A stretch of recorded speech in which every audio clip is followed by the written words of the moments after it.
A Syrian journalist and filmmaker who's been exposing ISIL atrocities in his documentaries has been assassinated in broad daylight in the Turkish town of Gaziantep.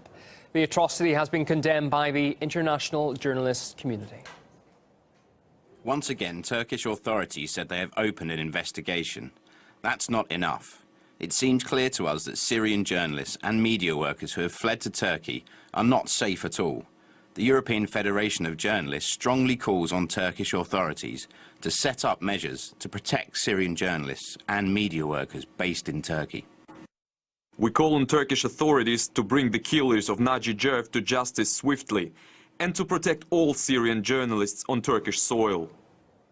Earlier, Kevin Owen discussed the assault and what might be the reason behind it with RT correspondent Ilya Petrenko. Naji Jerf was an editor-in-chief of a monthly newspaper that was linked with the Syrian opposition, but more importantly, he is a documentary filmmaker investigating Islamic State atrocities. Now, according to his friends, the journalist was shot in the head twice, and the assailants reportedly fired from a car that was parked outside the building housing the offices of Syrian opposition media outlets, and they used a silenced pistol. Now, it's already been reported that Islamic State admitted to this killing, and also on social media we've seen Islamic State supporters celebrating that murder. But what's more appalling is that it follows the release, the premiere of Jerf's documentary on Islamic State. He was a very vocal critic of Islamic State, wasn't he? Yes, and he released this documentary on Islamic State slaughtering Syrian activists in the city of Aleppo. Let's check out a bit of that documentary.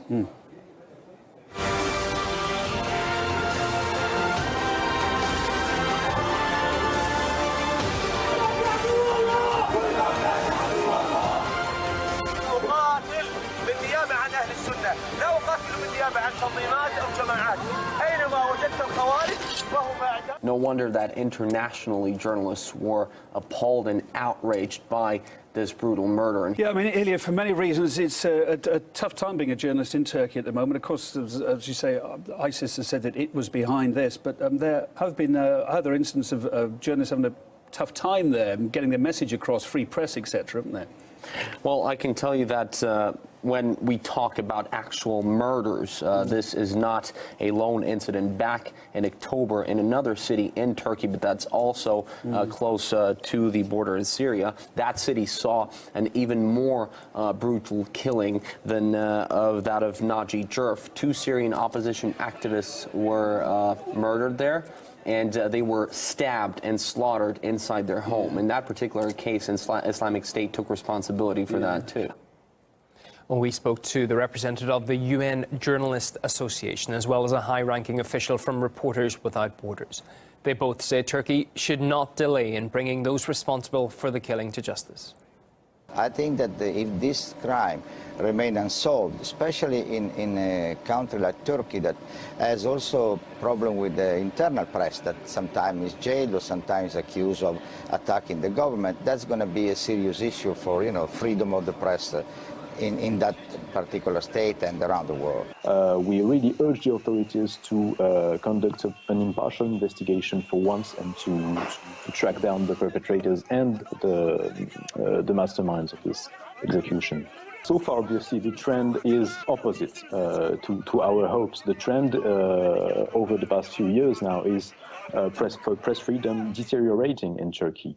Impunity is absolutely widespread in Turkey for cases of violence against journalists. Not only murders, but there are widespread attacks against journalists, for example, by police officers. Some Turkish politicians have accused Ankara of essentially turning a blind eye to the free movement of jihadists to and from the Turkish town of Gaziantep. During our observations here, we have shared with the Turkish public that ISIL is moving freely in Gaziantep and that the city has become a support line for them. The presence of thugs coming from all over the world who are able to cross there from here and vice versa and having the courage to tell the Turkish soldiers that they want to join ISIL means that they have hundreds of contacts here. We reiterate our calls to the authorities that measures have to be taken. In their subconsciousness, the authorities still do not regard ISIL as a terrorist organization and their members as terrorists. Well, rumours and reports of Turkey's alleged links with ISIL have been circulating in the media, with Ankara claiming it is actively contributing to the fight against the group.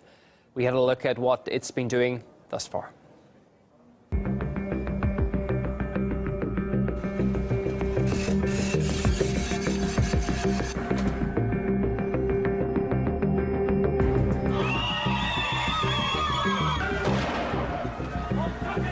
This is genocide, nothing else.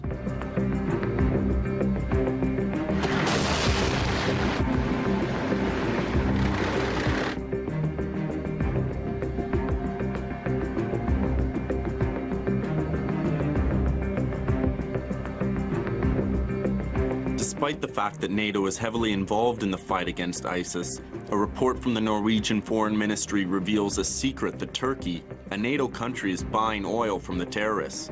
Secret-held documents reveal that most of the oil that ISIS has smuggled out of Syria and Iraq has ended up in Turkey.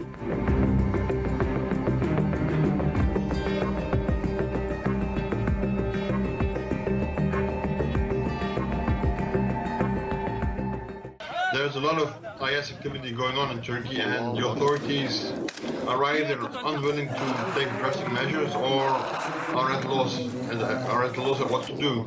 The general climate in the country is such that sympathy towards IS is clearly there, and probably in all likelihood the authorities are turning a blind eye to many of these things.